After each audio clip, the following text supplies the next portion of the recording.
So a couple days ago, I had a new build in mind that could compete in the top 5 event with regards to steals.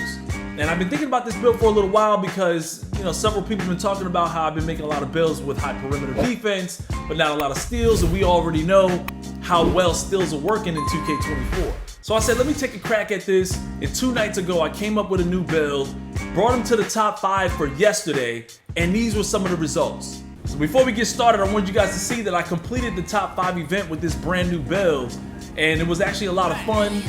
This is where we are right now. As you can see, it's only a 90 overall floor spacing slasher, only a day old. Let's dive into how I made him. In order to make this build, we want to go with a 6'6" point guard at 230 pounds with a 6'11" wingspan. As you can see with his finishing, we have an 89 driving dunk. Couple that with a 78 vertical, and now you have contact dunks off 1 and 2. This comes with silver posterizer, silver slithery, silver precision dunker, gold aerial wizard, and gold bunny. Starting to see a lot of people use gold bunny, but Hall of Fame spin cycle is out of control if you know how to use it. And quite a few of my friends are now 2-stepping through the lane, but with a build like this, you'll finish with a dunk. Now a 90 driving dunk would have given me gold precision dunker. But with an 89 driving dunk, I was able to raise up my vertical just enough to give me posterizers off 1 and 2 feet. Small sacrifice to pay for a lot more posterizer animations. Onto his shooting, we've got a 75 mid-range, 88 3 ball, and an 87 free throw. Believe it or not, a 75 mid-range is viable. You will be able to hit mid-range shots, just make sure you're wide open. And some of these other badges like Gold Space Creator and Gold Open Looks will kick in to help you out with that. Using this template, if you go with a 93 ball, you get Gold Blinders and Gold Green Machine. But I also wanted to have some sort of a mid-range shot, so I decided to go with Silver and use these other badges to make up for it. Keep in mind, this is my version of the build. I'm able to shoot pretty well with an 88 3 ball. If you want a 93 ball, you can actually do that. You're gonna have to reduce your mid-range or some other category. But either way, this is a really good template to use to be able to shoot and dunk right out the gate. Gold Catch and Shoot, Gold Corner Specialist, and Gold Space Creator do a lot of work with the type of playstyle that I play. And at the end of crafting this build, I had an extra attribute point, and it didn't really make sense going anywhere else other than free throws, and was able to come away with an 87 free throw. And we all know it's a little harder to green free throws this year, so just know you'll have full confidence when you go to the line. On my playmaking, I settled with a 75 pass accuracy, a 93 ball handle, and an 83 speed with ball. I could have had an 80 pass accuracy if I reduced my dribbles just a little bit more, but I really just wanted to have that Hall of Fame ankle breaker. You never know with all the new patches if that might become a big deal down the road and you'll be able to catch more ankles. Right now, I catch a few ankles, nothing too crazy, but I am able to stumble my defender pretty often, and it definitely leaves me wide open for threes. And you know you have to have that 83 speed with ball for gold blow-by. Now my defense is a bit of a gift and a curse, because we have a 75 perimeter defense and a 91 steal rating. The 75 perimeter is just good enough to get a lot of bronze defensive badges. But remember, this build is 230 pounds. When I tested it at lower weights, I felt like I was getting pushed around a lot. But after playing in the rec against real players at 230 pounds up front against other smaller guards, I didn't feel like I was getting moved around too much unless I ran against a really strong player. So that 230 pound weight is gonna benefit your clamps just enough. I've even made some guards pick the ball up. The 91 steal rating gives you gold glove, gold interceptor, and gold right stick ripper. Even if they patch steals, you're still gonna be intercepting passes in the passing lanes. But as of right now, gold glove still works really great. I've got a lot of steals using right stick ripper, especially when I see bigs with low ball handle trying to handle the ball up top. Now recently, in the new patch, 2K has patched the right stick spam, where you spam up on the right stick to get steals in the passing lanes. But I should still be great with on-ball steals and reaching with the right stick. But the great thing about this build is now I can activate defensive takeover and really jump my steal rating above a 100, and I could probably reach on anybody at that point.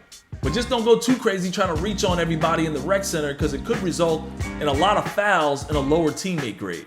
And finally, down to my physicals, I've got an 80 speed, 83 acceleration, 45 strength, 78 vertical, and a 99 stamina. I had to choose between Gold Speed Booster and Gold Blow-By, and I think Gold Blow-By works for me a lot more because I like being able to push off people as I rush to the rim and dunk on their big man. Now, of all my guard builds, this is my slowest build, and yet I'm still able to create a lot of space, especially with the ball in my hands. And obviously because I'm playing guard, especially in the 2-3 zone or up front guarding whoever I'm supposed to be guarding, I tend to be out on the break before anyone anyway. So I'm usually the first guy down for those long transition passes for easy buckets. Now when we take a look at the whole build, we've got a slasher who catches bodies off 1 and 2 feet, so you're animating anybody. You can hit the midi, but you can definitely hit threes at a high clip with an 88 3 ball. You've got a 93 ball handle, so that's speed boosting, breaking ankles. You do whatever you want to get yourself open with this build. And you've got that 91 steal rating, so you're putting fear on anyone before the game that checks you out, realizes that they can't really dribble in front of you. All in all, we've got a solid balanced guard that can catch bodies, shoot threes, break some ankles, and rip people. What more could you really ask for at that position? And when we finalize the build, we've got shades of Kenny Smith, Tyrese Halliburton, and De'Aaron Fox. And they're calling you a floor spacing slasher, which is great because we're in season 1. Not everybody's caught on to what a floor spacing slasher is, and they might not be aware that you have such a high steal rating. You might get away with a lot of steals in the passing lanes and on ball. And before we jump into some of the gameplay, 2K put out a new patch today, so let's dive into some of the new things and new changes that are happening for Season 2.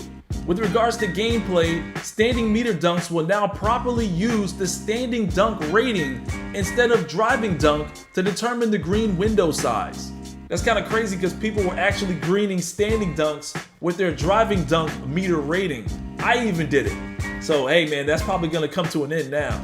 They also fixed an issue in the on-ball steal system that forced the ball to yo-yo back to the previous ball hand midway through a crossover or behind the back move. And there was a lot of clips in social media showing that if the ball's like in your left hand and a steal animation took place, the ball would warp back to your right hand to satisfy the steal animation. I'm glad they fixed that because it was just a bad look. They improved foot planning to reduce unwanted out of bounds violations when shooting near the sidelines.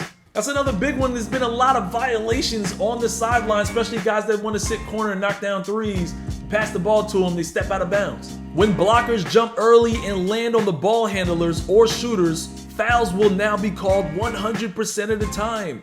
There's been a slight buff to close shots, wide open jump shots, and the limitless range badge. They removed pass interceptions on right stick up as it was being abused for easy steals with no risk. Yeah, because before you wouldn't lose an adrenaline boost. So in my opinion, they probably should have kept it and just made you lose an adrenaline boost if you spammed it like twice. They limited the distance from which rebounds can branch to putbacks. There's also been an update to the rec centers, somewhat of a new look to it for Season 2 potentially. No new jerseys just yet because Season 1 is still ongoing at the time of this video. But hey man, a new look to the rec is always encouraged since we used to have the same rec for years. Looking forward to that. We've got a new look for Mamba Mentality, which is now visible with Kobe Bryant's Mamba logo. And for this new patch, they made it possible for you to now wear your custom shoes in the rec center. My only complaint is that in 2K23, we could wear black accessories home or away. I like to wear black shoes. I don't like to see black sneakers on white accessories. It really throws me off. So until they make that change, it ain't really a big deal to me. I don't like wearing Jordan Breads with white socks. It just don't look right to me. So I've been really looking forward to making this build for a while now, mainly to replace my original Kobe Bryant build for two reasons. I didn't want to have two builds that had a 92 mid-range and play almost identical. I know some of you guys know that I have a Michael Jordan build that has post moves. He also has a 92 mid-range, so I kind of had two already. But number two, it didn't have any steals. And I think some of you guys that saw my stream, I was struggling to get that one more steal for the accelerator perk. And I just didn't want to have to go through that. I know I could be more serviceable on defense, especially in the rec center environment, and also just anywhere. I'm used to getting a lot of steals in the passing lanes. I tend to be able to read what the offense is going to do. And because of that, I kind of felt like I was missing out on a lot of steal opportunities. So I just wanted to make this build. And I'm glad that I did, because this year I kind of feel like we're all playing certain roles. And even though some of these builds seem like they might be quadruple archetypes or really balanced builds, they still have strong weaknesses. And I do feel like you need to kind of make builds for every situation. Like maybe you have a build for 1v1, 2v2, In the latest video I did, that build is perfect for the park. Like, he's got a block rating at the guard position. But then again, this build right here is really good for the rec center because he's got that high skill rating.